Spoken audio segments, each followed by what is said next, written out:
Thank you for joining us. Today, we're going to sit down with Will Furry, who's running for the congressional seat in Florida District 6, currently held by Randy Fine. We want to go ahead and sit down with him and ask him some questions so you can get a better feel for if he's the candidate you want to vote for in the 2026 elections. With that, I just want to turn it over to Will and see if he can give us a quick and brief explanation of why he's running for the 2026 election. Well, thank you for having me. And thanks for the question. I'm running because I believe that faith, family, and freedom, the values that built America, the values that Charlie Kirk was assassinated for, are under attack, and they're worth defending. I'm running to build a stronger economy and to increase parental rights in education and expand career and technical education across the country. And also, we need a strong border, and not just for immigration. We need it because we need to end human trafficking, and we need to end the flow of fentanyl drugs that are poisoning our citizens, and especially for those families that have come to me heartbroken losing a child over fentanyl overdose. But more importantly, I'm running because I believe that District 6 deserves a leader that reflects the heart, the values, and the strength of this community. My campaign is not about politics. It's about the will of the people. I appreciate that. Can you give us a little bit of information about your personal background and what qualifies you to be a good congressman? Yes. So, first of all, I've been a lifelong Republican. I've always voted Republican.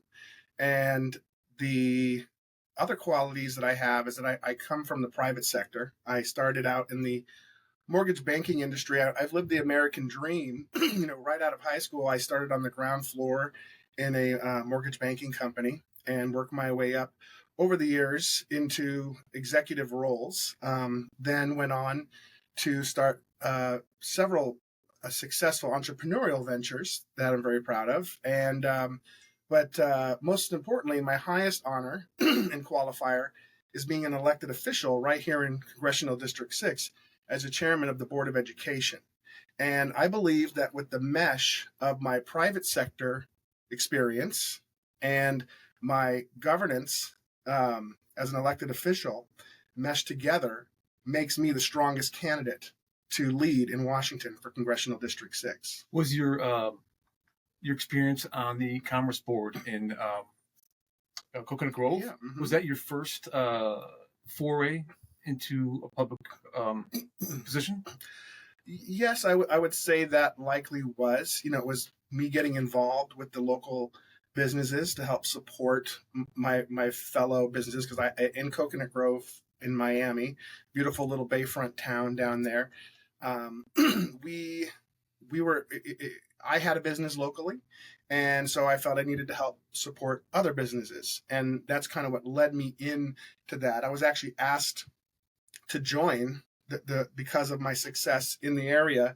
They felt that I could lend my experiences to advance, commerce in the area, and also help other businesses that were maybe starting out with some mentorship and other things like that. So, what is I'm gonna slide its name. Diddleby. Yeah, Diddleby. Yeah, Diddleby was a media digitization company, which was the overall scope of it. But what that really means is that anything that was captured before the digital camera, that company, we would take that media and convert it to digital. So most of that was people's old photos from albums. They were scanned in, old VHS, even the tiny ones from the camcorders that no one has anymore. So it is a great business. My wife and I have been partners in almost all the ventures that we've done together. And we started that one. And actually that one birthed out of another business that I had done before, which was called Dealtificate, which was basically I was the first challenger or competition anyways to Groupon. Do you remember that company? Yeah. Yes. Yeah. So early on, I identified that model seemed to be a really good model. So I went ahead and implemented it, and we were called the clones. We were the attack of the Groupon clones, right? And we were able to emulate that same model and become one of their first competitors in Miami, and grew that to quite a successful enterprise. And how Ditto came out of that is because we got to analyze how Dealtificate worked. Was that you would give me a product that you have, whether you're a restaurant, you give away some food, or you would give away service at a spa. I would sell that for you, and then I get a percentage of whatever I sell. You pay nothing up front for the promotion. And so we got to really analyze different businesses and their profit margins because of this, because that was a lot of the reasons why people would enter into this type of advertising. And we featured a company that did this exact thing that Ditto did. And I was like, wow, look at the margins on this thing here. So because of that data that we collected, we actually went ahead and started our own business and called it Ditto, and for several years operated it, and we have now since sold it to one of our long-term employees. So we're very proud to have that continue, and also have a loyal employee to carry it on. Now, was this a company that you and your wife founded? Yes, that's correct. Now I'm going to slaughter this name. Is WOWO? Whoa, yes. Here's another unlikely enterprise, right? But again, it's kind of funny. How am I digging deep here? WOWO, no, not really. Actually, it's a good story, actually, because WOWO stands for wax on, wax off. Okay, and if you watch the Karate Kid, that's your first thought. But this was not a karate studio; it was a body waxing studio. And for those, up here we're a little more conservative, but down in Miami, body waxing is a very big business. And how this came about is my wife came to me one day. She was working at the Miami Herald, and she goes, I really want to start my own business. I want to become an entrepreneur. I said, okay, well, I'll help you. And she said, I want to start a chocolate shop. I said, okay, well, that's it. She says, there's no chocolate shops in Coconut Grove. I said, well, there's two reasons for that. Either nobody's thought of it, or it's a horrible business idea for this area, right? So I sent her, I said, I will support you, and I will help you get this off the ground, but you need to do a business plan. She had no idea how to do a business plan. So I said, you need to figure it out. Go figure it out. She did. She went out, she researched it. She bought a software, did the research, came back, and she goes, oh, we cannot open a chocolate shop. And I think that's an important lesson that everybody needs to know when it comes to business anyways, is you don't open a business out of emotion. You need to open a business that can fulfill a demand or a need that people want to spend money. And when my wife came to me one day, she says, I need to go get waxed. I said, okay. She goes, but I drive all the way up to this half an hour. I said, we're surrounded by spas here in Coconut Grove. Why don't you do that here? Oh, because they charge like 3 times the price. I said, well, there's your business right there. And sure enough, she did the math, and then she started a spa focused on body grooming, essentially, and it was a major success. Yeah, and we eventually sold that business as well. And I got to ask, what was the number one reason she decided chocolate is not good for Miami? It just melts everywhere? No. It had nothing. It was a bad. It could not sustain in that market. The rents were too high. The square footage you would need to do it. You take all the business, right? It was really a bit, and that's why most businesses fail, is because they don't do the numbers, right? That's all well intentioned, but they go in with emotion. I want to be a chef, because I want to own my restaurant because I was a chef, right? Well, chefs are not always the best business operators, right? They're excellent at making meals for people, but they don't necessarily always are good restaurateurs. So, and also you have to say, for what you're going to, can you charge what you need to cover the rents? So these are just normal business principles that any entrepreneur should be doing, but they don't always do it. Right. So mortgage industry. Yeah. Successful entrepreneur, Chamber of Commerce down in Coconut Grove, Florida. School board here, realtor.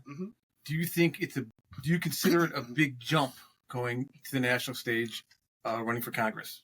Not really. I mean, I think my resume pretty much has prepared me my whole life for this moment. Governance is macro and micro. You just take things on a larger scale, right?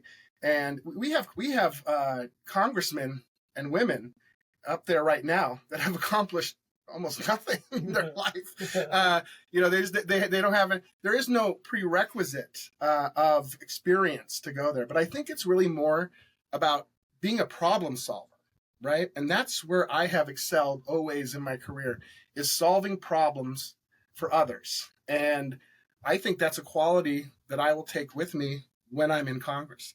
And I have proven myself on the school board that I would deliver results. I went in there not to just be a rubber stamp. I went in there and completely overhauled and changed a failing organization. Since we've opened up with business, my question for you would be, as a sitting Congress member, what could you do for tax regulation or regulations and taxes for small businesses in Congress? What would you look to try to do? Well, first thing you need to do is listen. I think that's the first question is always, well, what are you going to do? Well, what do you want? What do you need? Right? That is where you learn. And that's how I learned to govern in my current role, is really listen to the needs of the community. Now, I am definitely an advocate for lower taxes, not increasing taxes, cutting red tape, having pro-American, pro-growth policies that will bring manufacturing here at home.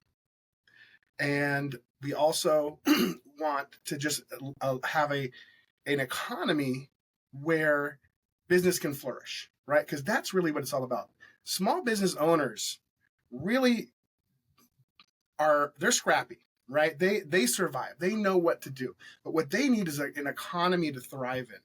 And I believe that in Washington, they keep getting in the way of business. They keep wanting to overregulate business. They're handcuffing business, right? When you let entrepreneurs in the free markets flow, things go great, right? And you look at the Fed right now, and people have two different opinions there. Is the Fed truly working in the benefit of monetary policy, or have they become too political? And I think there's evidence of both out there. We can look at different administrations, look at the decisions they made there and the ones they made there.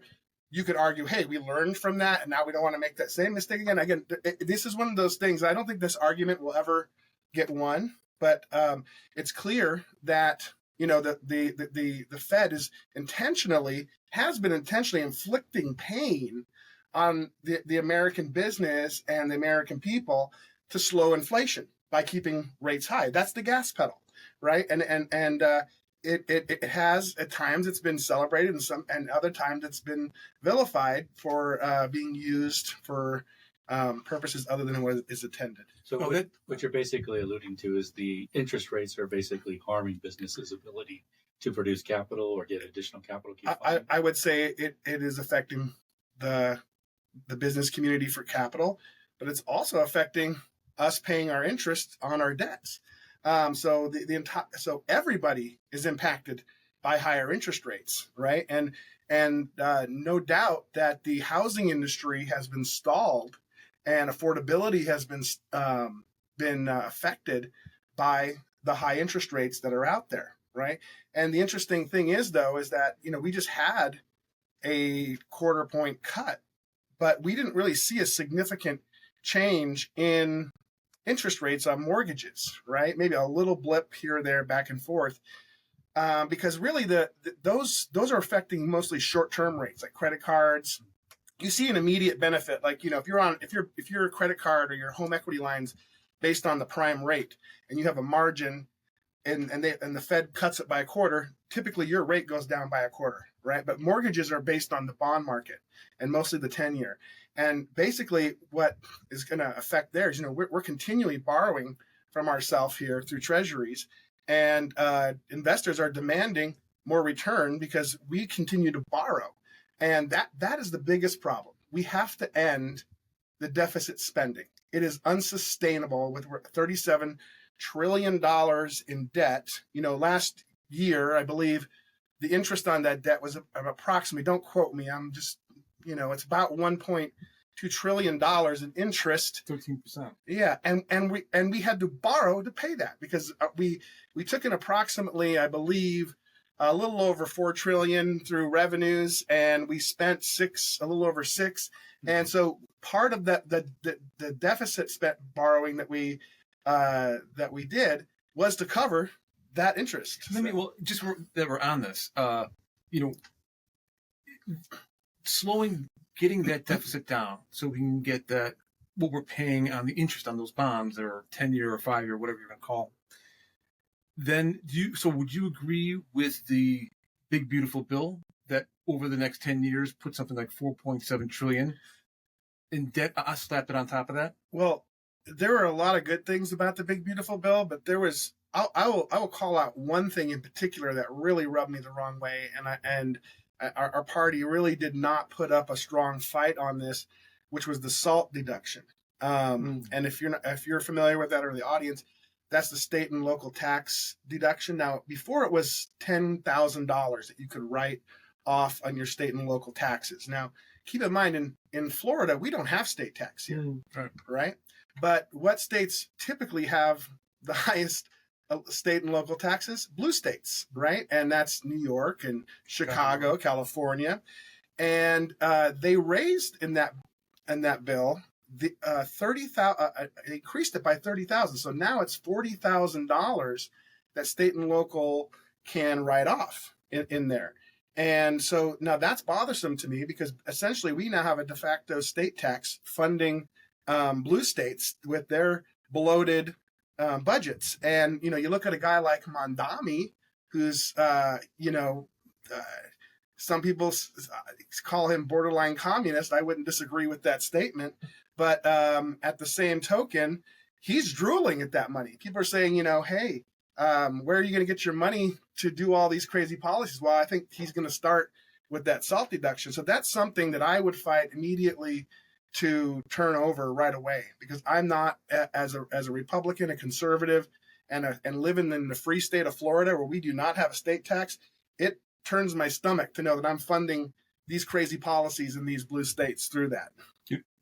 Okay, before we move on too much further, though, I want to keep on the business aspect. Do you have any kind of plans or goals into sustainable growth within the 6th District for business?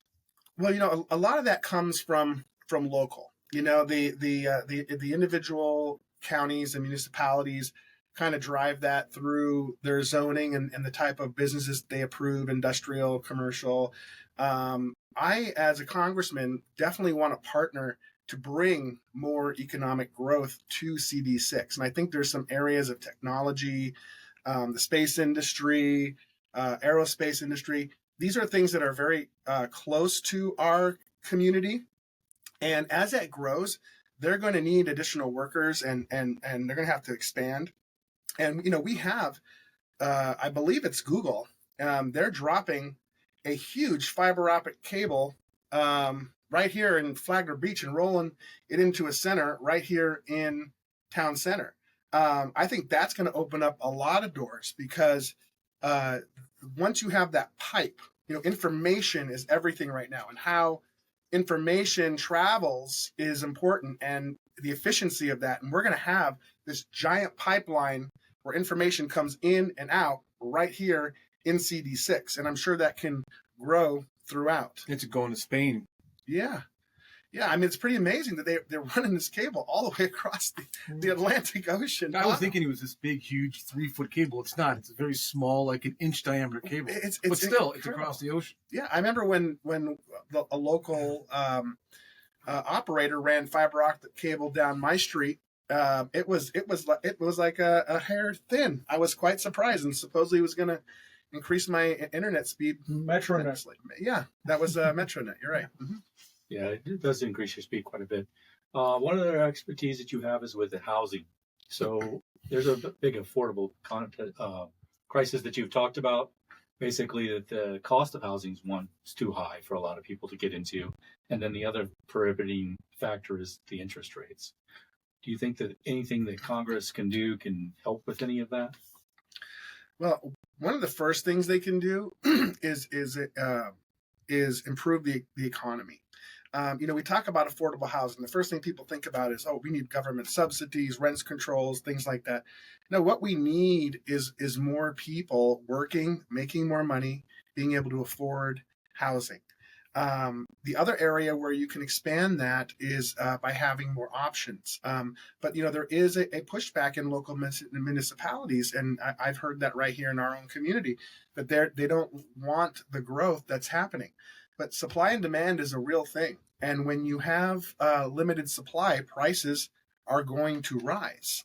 One area too that potentially could help housing, and it's being proposed right now. This would be a local thing though. A state thing is that they're trying to find ways to mitigate or eliminate property taxes. Potentially that could be an area where those pass-through costs to rent might be less, where they would still be, you still would be paying. You're going to pay for this somehow. I just want this idea of property taxes going away is it sounds great, but you're still going to pay for these services. Yeah, it's going to be a sales tax, yes. a consumption tax. There's going to be something, because schools still need to be funded. So do the police department, sheriff's office. All those things need to get done. All these services you want. But essentially, I do agree with that. It is a shame that people that have lived their whole life in a home paid it off, and they could literally lose their house within 2 years to foreclosure if they don't pay their property taxes. So at the very least, they need to solve that problem. That should not be allowed, right? But it really is. Housing is the affordability really is how much money you're making to qualify for the payment to get the mortgage, because most people are going to use a mortgage. They're not.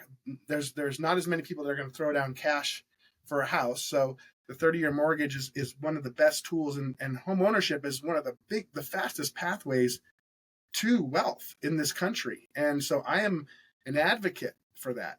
So one thing we need to do is just cut any red tape that's getting in the way of expanding inventory.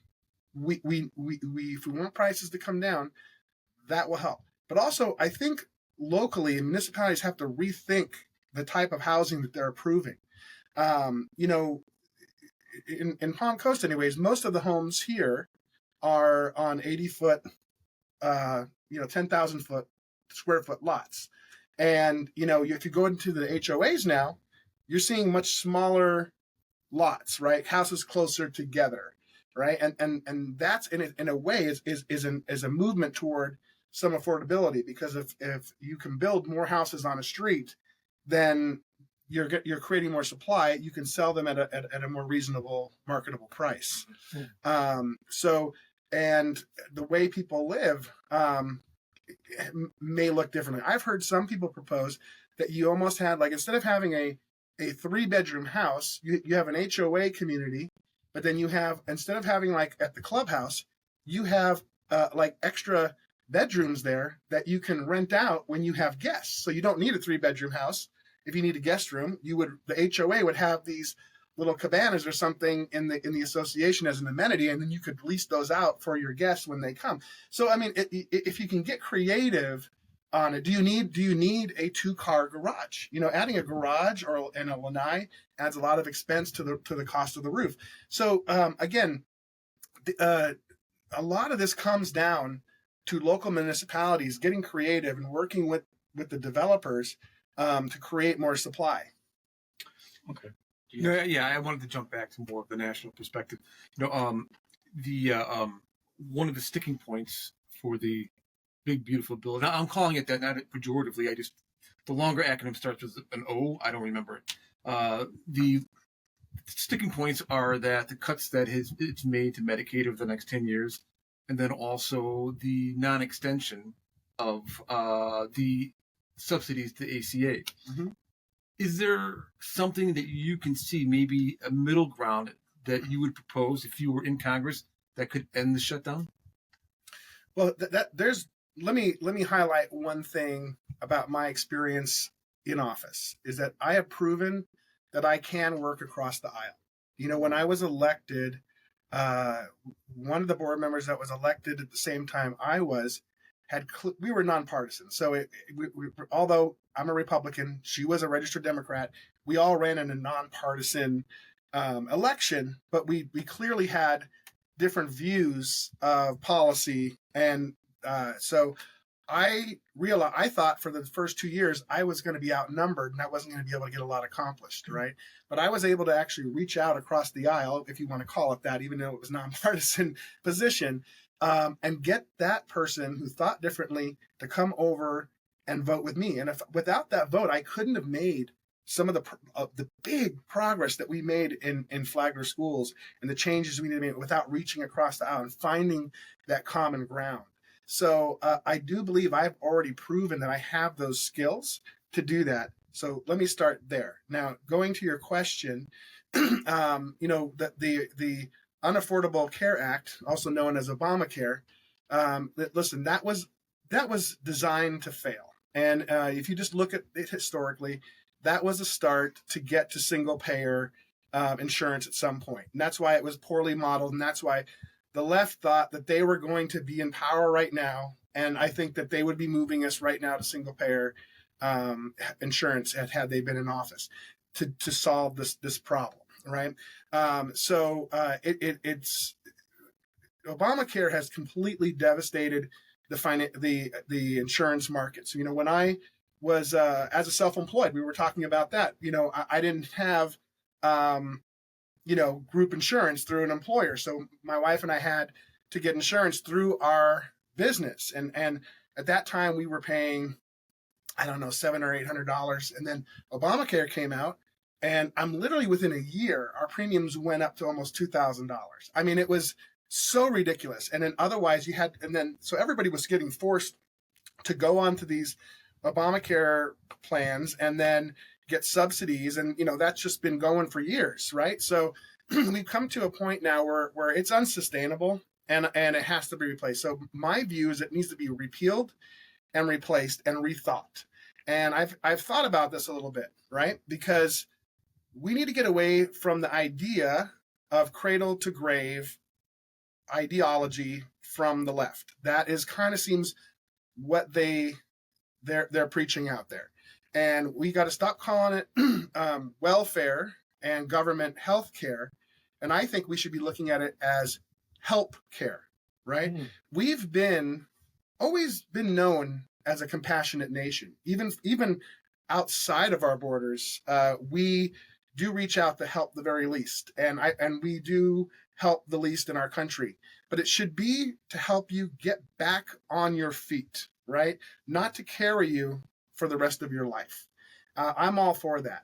And so if we can get people back on their feet, getting back to be productive, going out again and having the dignity of a paycheck where they can direct their own future, I think that should be our goal ultimately, is to help, but get them back on their feet. We cannot sit there and just normalize their current situation, right? So I don't think Obamacare has any future, and I do not believe in single payer. And I know that if we open up the markets again, send healthcare back to the states, allow competition, we will see healthcare come down. A lot of the problems with Obamacare is that it's a one size fits all. Before, you could pick and choose certain coverages. You could customize your coverage. You could say, listen, I only want this or I want that. And now you can't. You have to take the whole menu, right? No a la carte options. And right now, how my family has dealt with health insurance is that we actually refuse to be part of that nonsense. And we are part of Christian healthcare ministries, which is a healthcare sharing. And we pay for our whole family with unlimited coverage, $700 a month. And what this is an exchange, and it's a group that pools money and takes care of the needs of its members, right? And the same can work. If a company like Amazon, with its reach, as for one example, could offer something like this as well, right? And it may not cover everything, but you give people the option to say, hey, I only want to pay for this type of coverage. in this same exchange that I belong to, you can actually pay less than I do if you cap out the limit, right? Some people live a very healthy lifestyle. They don't feel that they're worried about a catastrophic event. I mean, again, no one knows for sure, but life is a calculation of risk in everything we do. And I think that we should have a say in how much risk we want to take on, especially when it comes to healthcare, as it affects to the premiums we pay. I was talking to somebody about this Medicaid thing as well, and we kind of looked at the numbers together and looked at big things like California and New York. You look at the population, you would think it would correlate with the numbers, but if you see something like Texas in comparison to New York being less population than Texas, well, New York is like twice as much used in Medicare. What is that?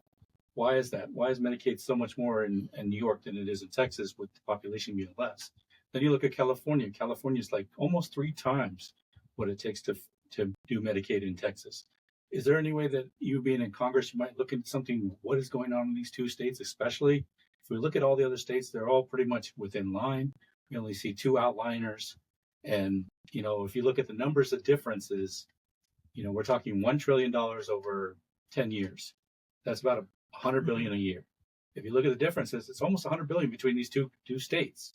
So could it be that they're actually just trying to curve some of the things that are going on in certain states, not trying to point anything out, but the numbers speak for themselves. You can look at it yourself. Yeah, it could be. I'll be honest with you. I have not looked into those numbers specifically the way you framed the question. So, I would have to do some more research on that. But the reality is, as I get back to what I was saying before, Medicaid and all that should be help care, right? Mm-hmm. Helping people that need it, right? We don't want the lazy son that won't launch, living in the basement and playing video games on these roles. We don't want illegal aliens using this as well. This was designed and paid for by American taxpayers for Americans, right? Now, listen, we do. If somebody walks into an emergency room, they're going to be seen. They're not going to. We're not some third world country that says we're just going to let you die on the sidewalk, right? We that's going to happen regardless. But ultimately, these programs were not designed to care for people that are not part of our tax-paying system. It's just like when you have insurance. Like at Flagler Schools, we have a self-funded pool, right? We don't have outside insurance. We literally collect the money, similar to what I have with the Christian healthcare ministries in a way, but we still have to follow the guidelines that the Affordable Healthcare program Obamacare had. So that keeps our premiums very high because we have to have all those coverages. But we are sustained within the money we collect. And all of our bills have to be paid out of that. Now we have some stop loss insurance reinsurance that we buy for extremely high claims, and I think it's somewhere around once it gets over $250,000, we have another insurance that comes in and helps us pay those things. But my point is that that if we were helping other people outside of our organization, the whole program would collapse, right? So it translates from here, from the micro to the macro, at the end of the day. Okay. So the thing is if you're going to replace Obamacare, or if you're going to put something in place, there has to be a plan that's organized that kind of fits for everybody. We don't want to exclude people, but at the same time, we want to make sure that things are not being abused. So that's why I'm saying I pointed out the numbers. Things like that have to be looked into and validated, whether that's true or not, and then plans have to be made. So do you have a plan, or do you have any kind of ideas? Did you want to sit down with people to work on this in Congress, or do you think that there's other things that are more important at this point? Well, no, I think this is definitely right up there. It is important. And waste, fraud, and abuse, absolutely. Number one, what's going on there? We know that it exists. It's who's going to spend the time to find it, and that is something that I've actually when it comes to doging, I was doging in my position before doging was actually called doging, I cut a lot of wasteful spending in our organization right out of the gate. So I've proven that I'm willing to do the work, and believe me, it takes work to find this stuff, and it's hard to take your role as an elected official and then also try and dig into the details and find the stuff, right? And that's why sometimes you need committees and you need, the Doge crew that Elon brought on. But as I said earlier, it's about opening up. Yes, my plan is, and this is not okay, we're gonna 1, 2, 3, 4. This is a more of a 30,000 look view of this. But the reality is, free markets will solve this problem. You can't end it overnight. It will have to be a gradual transfer. But I believe if we send it back to the states for regulation, and then open up the markets like they were before, and then give insureds options to choose their plan. Before, you used to have there was a lot of different plans you could choose from, right? They didn't cover everything that the Affordable Healthcare Plan requires you to do, but you didn't pay for things that you didn't want. And that's what's happening right now, is you're forced to pay for coverage, whether you want it or not, whether you think you need it or not, right? It's somebody else telling you, no, you need to buy this. And that goes against everything that I believe in. I think the government, when it comes to these suggestions, it should be just that. Inform the public. If we have data, and we see the public are making poor decisions, educate them, tell them, look, this is our recommendation based on all the research we've done, and we recommend that you do this, right? But you have your individual freedom and liberty to choose for yourself, for your family. And I think that's what we need to do. So correct me if I'm wrong, would you say that you're in favor of deregulation, sending most everything back to the states, big government getting out? Oh, 100%. And not oh getting yeah, too involved? No. The federal government is honestly just too bloated, and they're cutting positions up there and departments, and I'm all for that. I think our federal government should be as small as possible, focusing on what it was intended to be. Our states have sovereignty, and we submit to the federal government for certain things. And that's exactly when we lose freedom, okay? Freedom isn't, as it was said by Ronald Reagan, freedom isn't free. You have to keep fighting for it, right? And freedom can be attacked from many different ways. Some could say, our freedom could be attacked by a foreign enemy coming in and taking over. It could be taken away by many things. But whenever you submit to a new law, you're giving up a little bit more of your freedom. I mean, if you think about that. And really, I think that our leaders should be repealing laws, taking laws off the books, shrinking government in D.C., and letting states have more say over what their constituents want. Not to put out like a gotcha question, but because of this is leading to this way, with President Trump basically taking over National Guards in different states, how do you feel about that? Well, I don't have a problem with it when it's done with the right intent and within the law and the requirements of the use of the National Guard. Now, we typically don't want military policing our streets, right? I mean, that's what local law enforcement is about, and I support local law enforcement 100%. But I will tell you, you don't see the National Guard here in CD6. I'm not walking around here and seeing National Guard in Flagler County, because our sheriff here is enforcing the law. And we have law and order in CD6. Go down to Volusia, go to Lake Marion, Putnam, St. John's. We have things in check here. Where you're seeing this happen is in areas where law enforcement is not doing their job, or they're not being allowed to do their job. I think there are law enforcement, and especially in these blue states that are being told to stand down.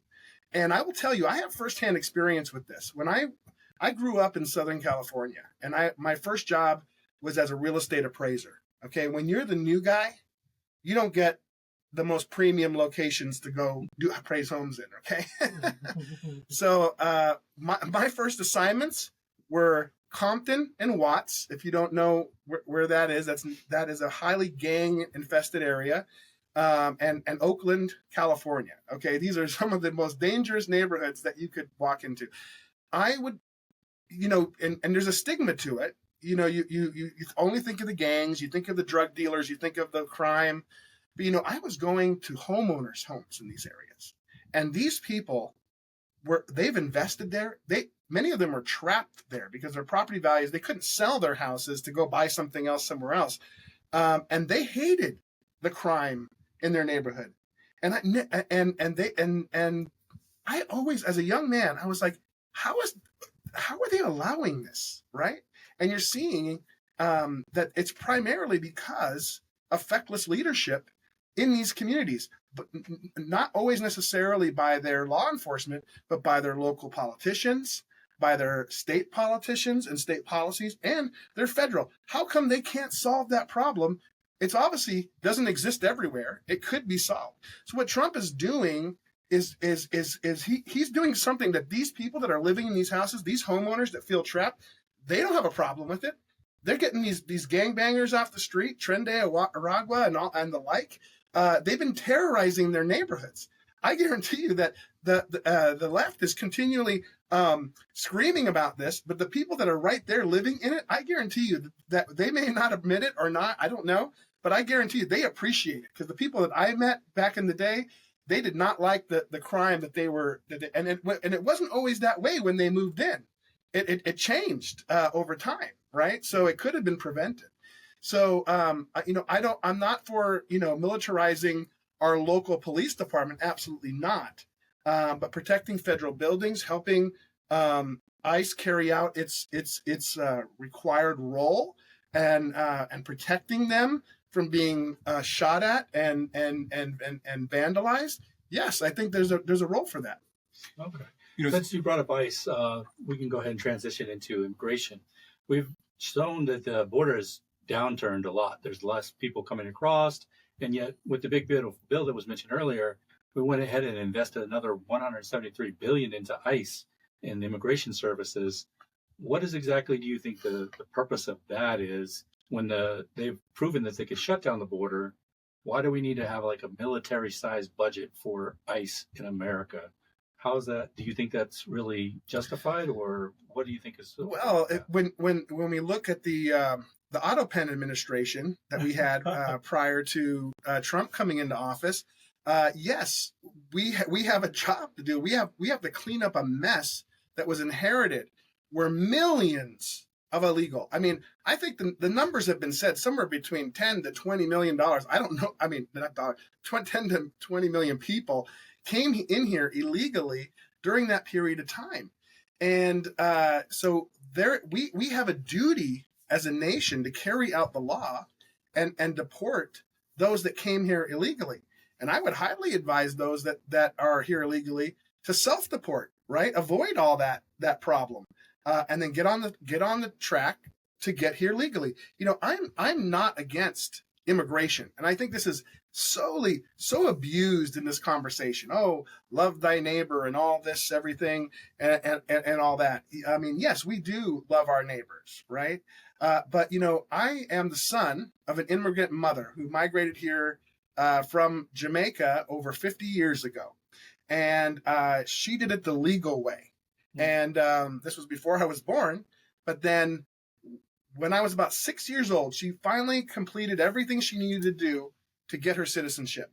And I'll never forget the day that I walked down into the Civic Center with my mom in a group of, to me, it looked like hundreds of people standing in this room.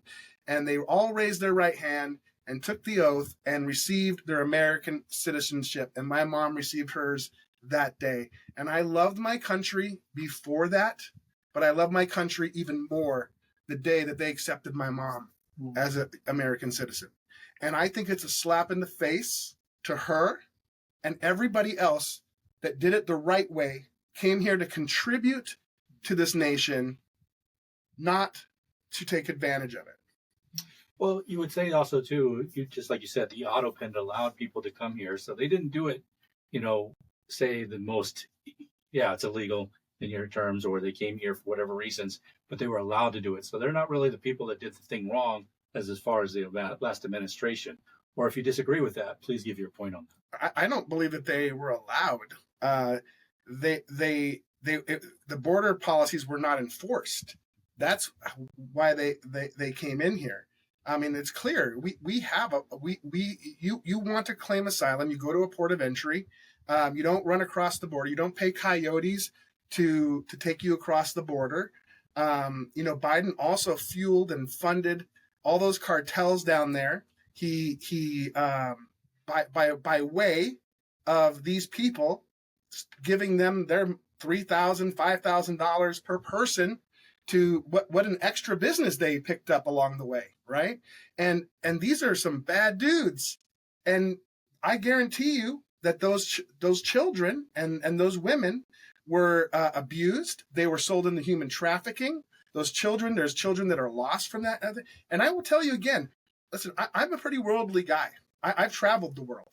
At my 50 years of age, I've seen a lot. And I've actually been on mission trips, been part of my calling that God has brought me into, to Central America, going to Guatemala and working with student and children's ministries down there. And we would come down there, and sometimes we were there to help, but some of the families were scared because people have actually been going down there and kidnapping children to be given to somebody so they can cross the border as a family because they got priority or preferential treatment. This is a real thing. A lot of people say, "Oh, that's an exaggeration." No, I've seen through a translator a woman tell me that her child was abducted, and even they went down there and sometimes they would actually go down and just trick them and say, "You know what? We want to have somebody adopt your child. We'll give you some money and we'll make sure that your child is adopted into an American family and will have a better way of life." And these parents part with their children, think they're doing the right thing, but then they're being sold into human trafficking. This is something that I will fight. It is the human. Listen, the drugs and the human trafficking are the biggest atrocity out of illegal immigration. And that's something I will fight for to end and to make sure this does not happen. On a perspective on exactly how to do that, he put $50 billion in the bill towards more border surveillance. Maybe he built 450 miles of wall in his first administration. It's debatable how effective that's been. Would you rather see that money being put towards building more wall, or possibly spent in more high quality technical surveillance or asylum reform? I would say most of the above of what you mentioned. Asylum reform, we can debate that as a Congress on what that looks like, but I 100% believe that walls work. And but technology is a part of that, right? There are areas along the border where technology would be a better suited. It's a combination of it. Most of the people that work in Congress live behind walls. They are surrounded by guns with security guards, but yet they want us to be disarmed and be less safe without a wall protecting our country. If we don't have a border, we don't have a country. And that I know that sometimes people think that sounds cliche now because it has been said, but it's the absolute truth. If you don't have a border, and a border is something that I don't think people really put it into perspective. Because if I can tell you that those that are for illegal immigrants coming in here unchecked and unvetted, I guarantee you, they have a border also. It's called their property line, right? And let's face it, we all protect our property line. That's our border, right? That's our castle. And I guarantee you that those that are advocating on the other side of this, if a person just showed up, popped a tent in their front yard and gave them their DoorDash delivery and said, "Hey, can you send out for food for me?" They'd call the sheriff immediately and have that person dragged off their front yard, right? Same thing here. we have a border, we have a property line, and we need to defend it and we need to protect it, and we can't afford to feed and educate and give medical care to everybody that comes here. So this is just reality, right? We live in.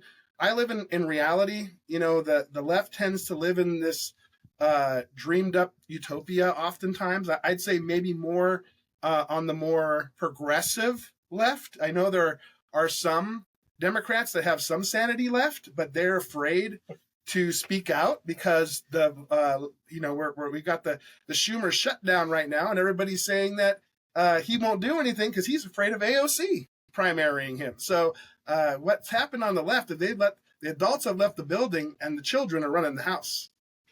Would you say there's any credence to the fact that a lot of people are saying that immigrants from farms and other labors like housing and so forth are being taken and people's things are not happening? Would you say there's anything of that, or that's just overblown? Well, are you talking about illegal aliens that work on farms and in construction? Yes. Okay. So here's my view on that. You cannot have businesses built on illegal labor, cheap labor that is below the market, below the minimum wage. You just can't do it.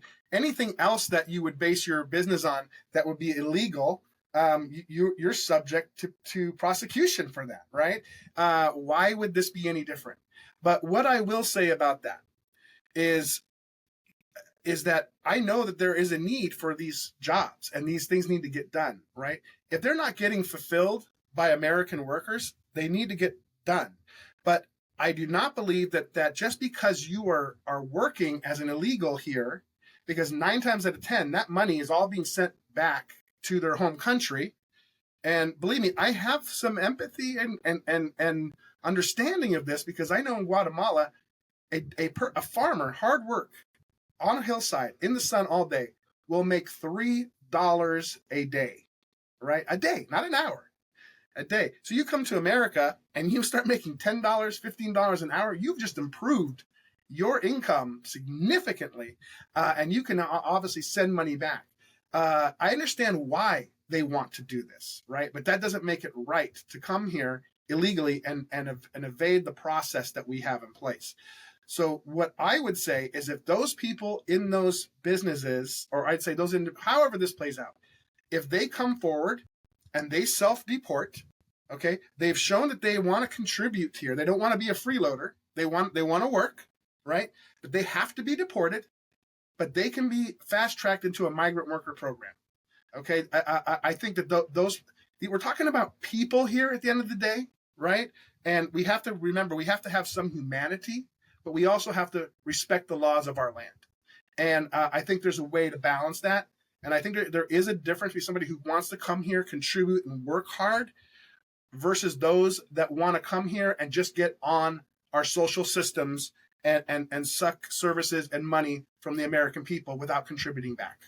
Okay, so you'd be for a program or a bill that basically says anyone that self-deports and has a valid skill could basically sign up to be back. Not anyone, but I'd be open to that conversation. As long as they didn't have like a criminal background. Yeah, exactly. Validations. Right. But they have to go back. There has to be a consequence for their actions. Okay. And I think that's one of the biggest problems in society today is that there aren't consequences. There aren't consequences at home.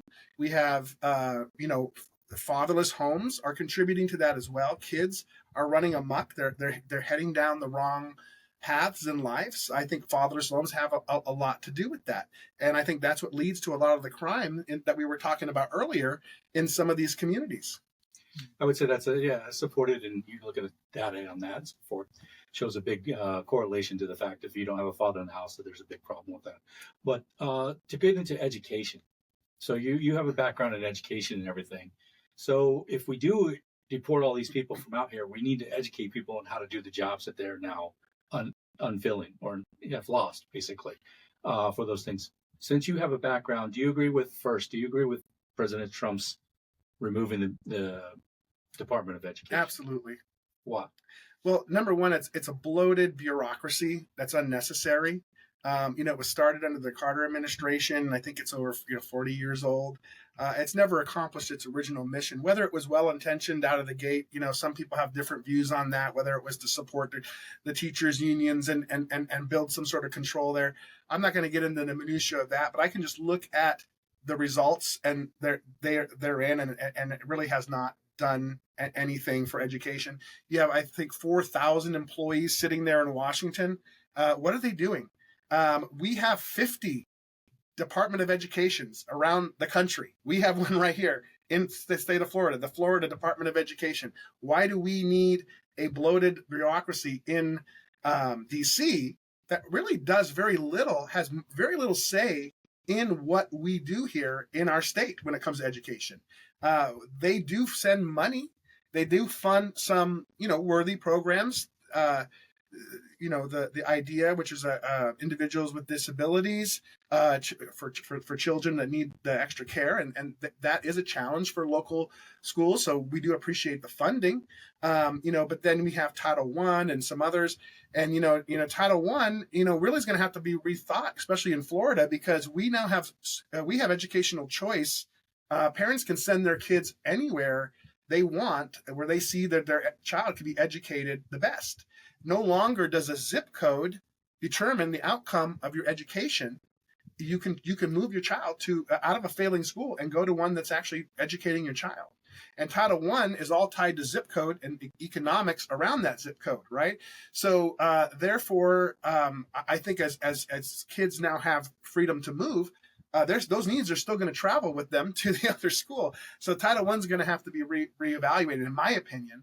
But I believe that we can still accomplish supporting these areas of education from the federal level, but we can do it without the Department of Education. There would be some administration of this up there, but we let the states ultimately control it.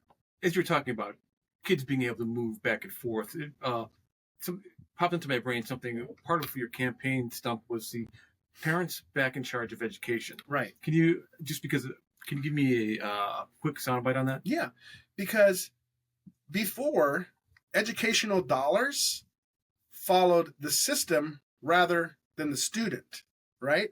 Now, with vouchers, parents actually get control of those educational dollars, which is approximately, for the average student, about $8,000 per child. Those have disabilities. It's a little bit more for that, but they actually get basically an account. It's almost like the app store of education. They can go in there and select different services that they need for their child, and this is for homeschool, and it can be for private school and public. We actually are also participating in that at Flagler schools. We are able now to sell our services to homeschool or private school, because we have, the public school system offers services that others can't. Where even some of the best private schools can't compete with some of the things that we offer. They just don't have the ability to do it, especially sports and things like that. So now we're able to actually put a price tag toward that and recapture some of that voucher money when they want to come and participate in some of our programs. And that could be even in, say they wanted to be the parent didn't want to deal with algebra or geometry. If we had extra seats in a classroom, we could put those up available on this marketplace, and then we could be paid for by the parent for those services. So this is the beauty. This is exactly what I was talking about with earlier when it comes to healthcare. You got to bring in the competition, the options, and you see great things start happening. I think there's always a place for public education. I'm not saying that public education should be abolished, but it shouldn't be the monopoly or the de facto choice a parent, or de facto option a parent must accept because of where they live, right? A public school should earn that from their parent, because if you are the best option, you're going to get selected. You've also said that, I'm sorry, you also said that you thought that children should be taught as opposed to indoctrinated. Can you expand on that? Yes, because I think it's important that critical thinking is very important. People should be taught how to think, not what to think. And the indoctrination really comes in more in the younger years, because when you're when you're in elementary school, your world is your teacher, right? I mean, you see sometimes you see your teacher more than you see your parents in a day, sometimes, and you're going to believe anything that they tell you, right? And that's where a lot of this came into play, is that there were curriculums that were kind of seeded with certain things that are related to critical race theory, and it was the delivery system was sort of, well, I guess we could call it social emotional learning, and we really gone away from that and eliminated that, and that debate's already been played out. I don't want to really go into weeds with that, because we won that war. That was why I ran, to fight that war. All those things are now law, and so we've already solved that problem. But what I will tell you is that the indoctrination. You're talking about the Parental Rights in Education of 2022? Yeah, all of that. All of those policies that DeSantis brought forward, I was the boots on the ground. When I was elected, that was part of my campaign, is to solve those problems, right? Root out the woke vision or direction that some organizations may be having, to get our schools back fiscally responsible, and then focus just on educating our child and taking all this other nonsense out of the way, right?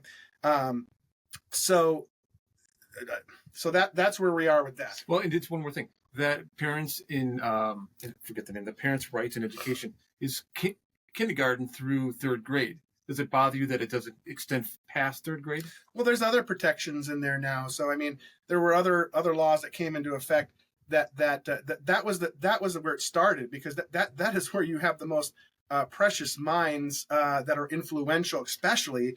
That things were expanded beyond that from the original one that was passed. But you look at these young minds, they're like little blank hard drives, right? And they're getting loaded up with information. But they don't have the ability to make a judgment on the information that they're being given, right? So that's a critical time to make sure that we're focusing on the basics at that area. Reading, math, writing, history, science. These are what our parents. No one has any objection of that. But what was happening is that you saw, when you read the curriculum, you had these socially engineered questions in math problems that kind of addressed, that were kind of written in a way that pointed to that more critical race theory philosophy. And I actually had software pulled from our organization because we found that stuff in there. It was in an online module, and it was definitely leaning toward that more Marxist type of ideology through subtly asking certain questions, right? So I was able to get that pulled out of our organization. Other districts have done the same. And I saw this. This was a real strategy. I know some people just think that this is all made up and it's not a real thing. But, my brother, he grew up in a Christian home. We were very conservative. And he went off to college and, came out an atheist and a Democrat. So, which kind of was surprising. And What's wrong with that? Well, it just depends on how you look at it. I love my brother to death. Fortunately, we don't let that separate our relationship. But it is clear that he was indoctrinated, and I saw that happen to him. I said, he's an adult. He there's no excuse. He gets to choose who wants to be. Older or younger? He's younger. Okay. Yeah, we're about 13 years apart. But he was an adult. He got to choose his own way. And again, that's his. I'm not going to judge my brother. He's going to live his life the way he wants to. But the thing is, I saw the same playbook coming for our young minds, and that's when I said, I've seen this play out once before. We're not doing this again. And that's why one of the reasons I stepped up and ran for the school board. So you've worked in the school atmosphere and everything. What is your opinion, your feelings, and everything about online schooling and AI that's coming into play? Well, I have no problem with online schooling. It's another option. We have our own online learning, which is iFlagler, and we also have a Florida Virtual, and AI is going to be another tool. I mean, it's just the jury's still out on how it's going to affect education. But in our organization, we put together an AI task force so we could kind of keep pace with it. 'Cause let's face it, it's moving faster than anybody can imagine, and it will continue to do that. But it will be another tool that we live with and we learn to work with. You can go back to the first of the abacus is going to ruin everybody. They're not going to be able to do math in their head. Then the calculator, then the iPad, and now's AI. I mean, we've had these advancements in technology that help us to get to answers quicker. But one part of AI that I think is going to be going to change education is that people are going to be able to be educated differently, right? Before you had to be kind of a silo of information, and that was a very valuable thing. Having robust education and having a wide view of understanding, and I still think that is a good thing. But for those that are not going to go down the path of college, they can get smart on one thing, right? They could focus in on one, whether it's career technical education, right? Or if they're going to go out and start on the ground floor of an organization like I did and learn and work my way up, they can use these tools to educate themselves. Because basically a degree is basically somebody vouching for you that said, hey, he learned this or she learned this, right? That's really what a degree is, right? You can say you can have one from Harvard and you can have one from Daytona State College, right? You got a bachelor's degree. You go for the job. For most jobs, they don't care if it was from Harvard or if it was from Daytona State College, right? They just want you to have the minimum requirements that they have on the application. Now, there's clearly some advantages that a Harvard degree could get you in certain circles, but in the mainstream, I don't think it. And these days, a lot of people don't even want to hire people with a Harvard degree. So No, do you want to still stay on this, or due to time, do you want to jump to just a couple foreign policy questions? Go ahead. Okay, quickly. There's been a lot of debate whether or not Israel's response to the Hamas attack in 2022 has been proportional. What is your perspective on whether or not the balance between national security and the humanitarian cost we've seen in the last 2 years? Mm-hmm. Well, I support Israel. I definitely do. I think we're a blessed nation because we have been an ally. I think they are a great ally for us in a very dangerous sector of the world, surrounded by very evil-minded terrorist groups like Hamas and the others.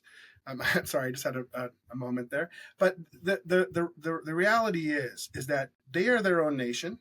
They have to respond, just like we responded the way we did to 9/11, and we're accountable for that. Israel's accountable for their own response, right? I do not believe that we should be sending any of our troops there. I do believe that that the nation of Israel as it exists from the biblical perspective is important.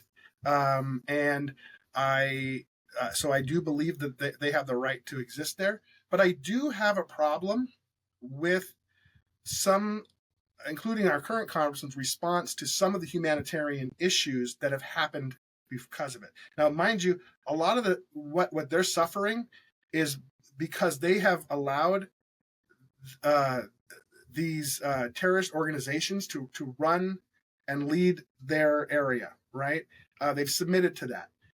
Now, we've always sent in humanitarian aid. It often doesn't get to them. It's stolen, it's sold, but we cannot turn a blind eye that there are people starving.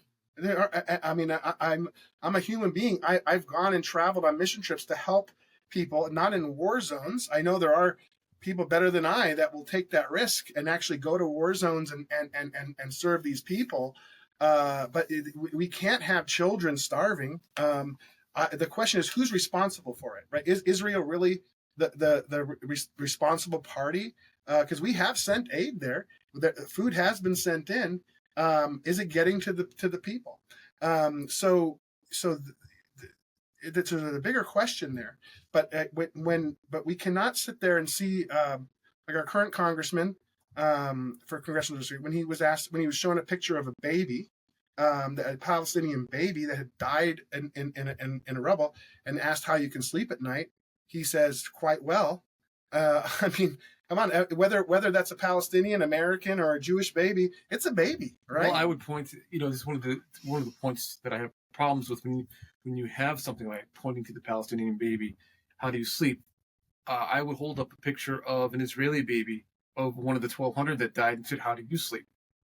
It's that's what I'm talking about. I'm talking about the humanity of this here, right? Let's get out and just be people for a minute. Mm-hmm.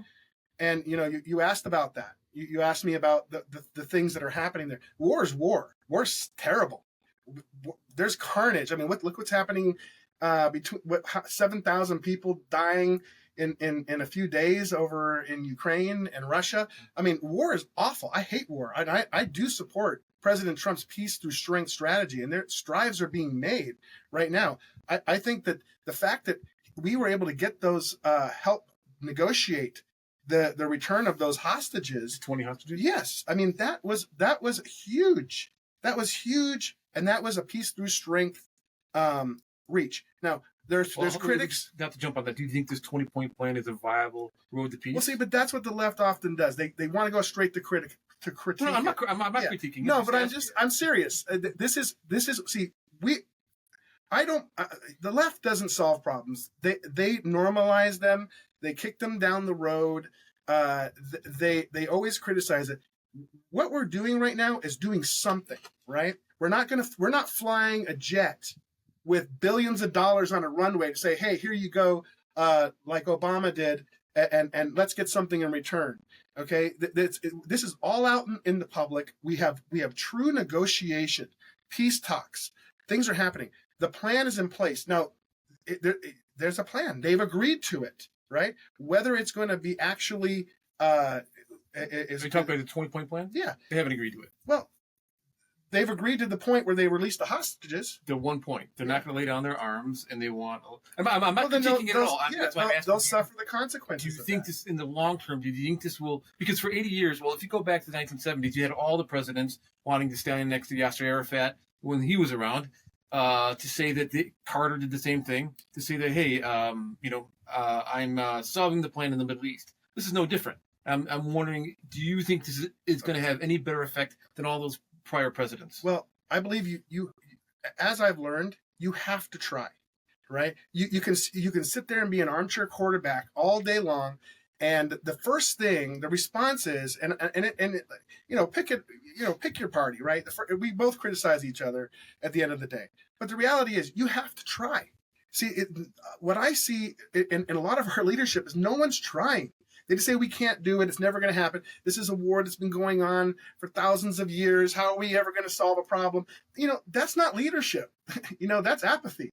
So I see a president here that's saying, let's start it.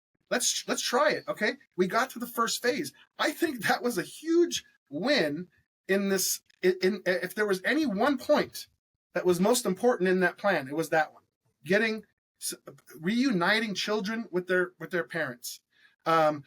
That thought that they were at least giving closure to families that their loved ones were murdered, but they can now have a burial for their family and have closure. I think that was a huge victory in itself. Now, let's face it, the views on that side, they are radicalized. They need to they're going to have to change some of their views. If they continue to think that river to sea, that the only way that they're going to have peace is if we would totally annihilate the population of Israel and America. There's some indoctrination right there. Well, from the radical side, it's pretty clear. All right, so we're running. I know there's more. There are a lot of different people that live in the Palestinian region as well, right? They have different views, right? But there's clearly a radical extremist Muslim extremism that believes that, and I think that is what's fueling those terrorist organizations. And you're seeing a lot of them faltering right now because Iran is clearly having some struggles supporting them at the moment. But the hope is that yes, this will work and we'll have peace. That's what we want. We have to have hope.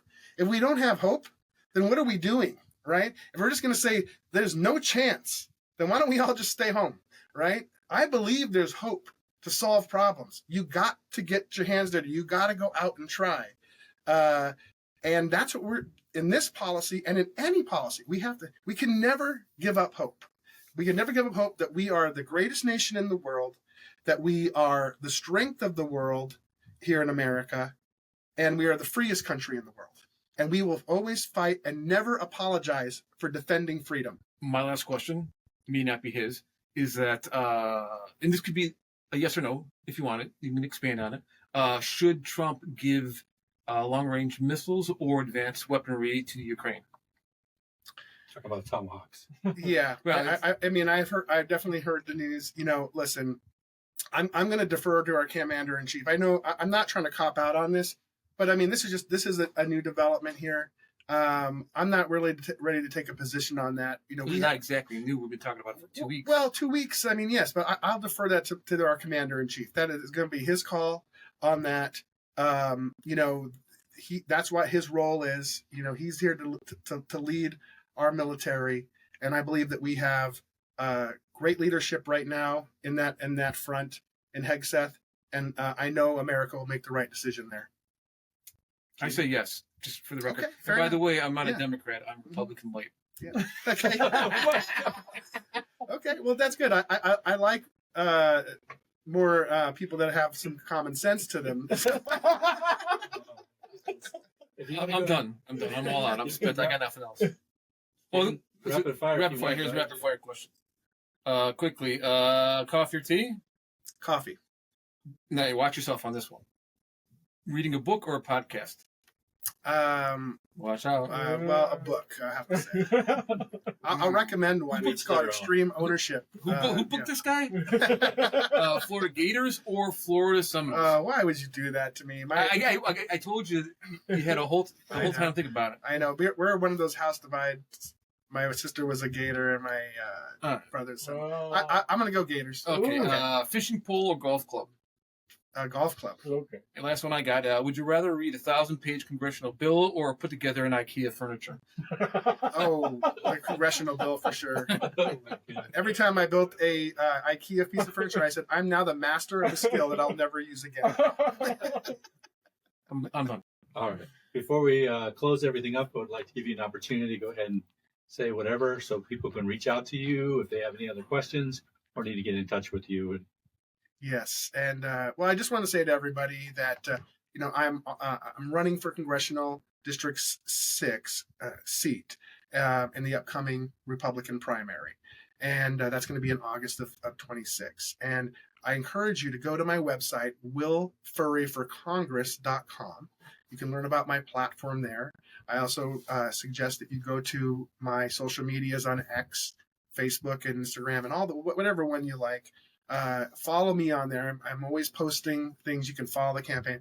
But most importantly, congressional campaigns cost a lot of money. And if you want to see change in this district, if you want to see a leader that has proven that he can solve local problems, that has the background to carry forward in DC and get results for you, then donate on my website, and I believe me, you won't be disappointed.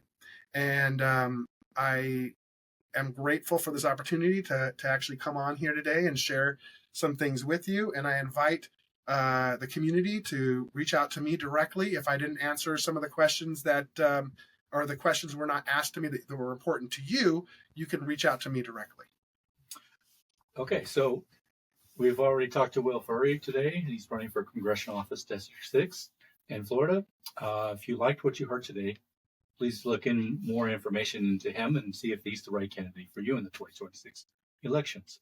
If you like the show that we had today, please join us again for future shows. Like, subscribe, and comment. And we look forward to talking to you again and participating in our shows. Please also give us any kind of recommendations that you have for shows that you might want to see in the future. Thank you so much. Have a wonderful day.